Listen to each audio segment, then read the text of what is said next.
Tuhan bersamamu. Dan bersama rohmu. Inilah Injil suci menurut Markus. Dimuliakanlah Tuhan. Pada suatu hari Yesus dan murid-muridnya mendarat di Genesaret dan berlabuh di situ. Ketika mereka keluar dari perahu, orang segera mengenal Yesus. Maka berlari-larilah mereka ke seluruh daerah itu dan mulai mengusung orang-orang sakit di atas tilamnya kepada Yesus, di mana saja kabarnya ia berada.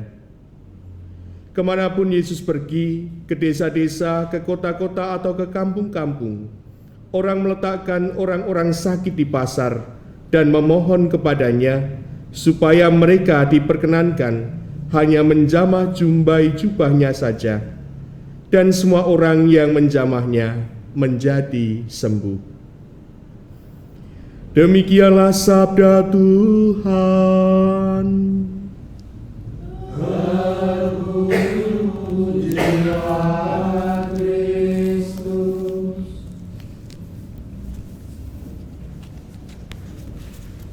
Saudari dan saudaraku yang terkasih, ketika membaca bacaan pertama kemudian merenungkannya, kita menemukan alur rencana Allah.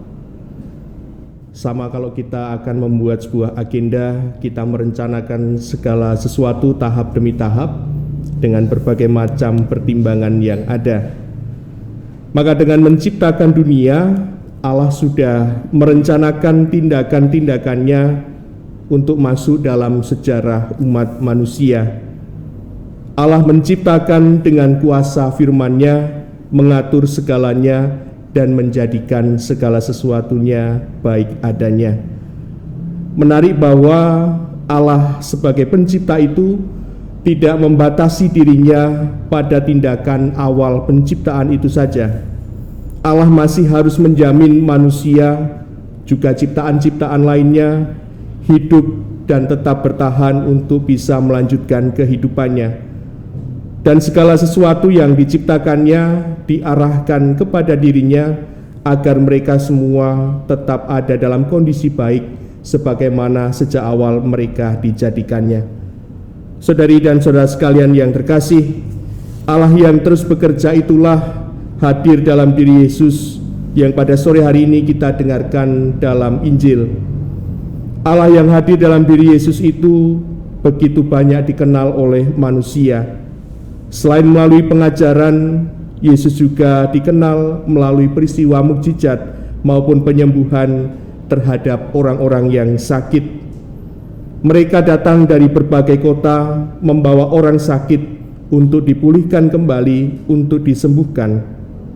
Peristiwa ini menjadi sarana perjumpaan antara Yesus dengan si sakit, terutama juga di tempat di mana setiap orang bisa memungkinkan untuk berjumpa satu dengan yang lain.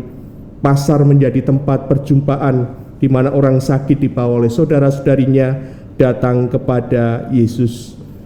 Maka di satu sisi peristiwa penyembuhan ini juga dimaknai sebagai waktu dari Tuhan, dan manusia sebagai orang yang ikut ambil bagian dalam peristiwa ini juga hadir dalam peristiwa dan waktunya Tuhan, terlibat dalam sejarah hidup manusia, Allah yang juga hadir menguatkan manusia.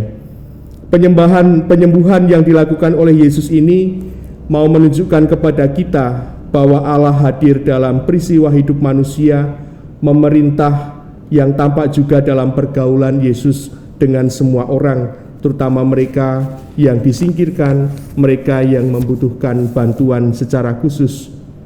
Nilai lain yang ditunjukkan Yesus adalah kerajaan Allah hadir ketika ada peristiwa penyembuhan, ketika yang lemah mendapatkan bantuan, ketika mereka yang disingkirkan disapa secara manusiawi.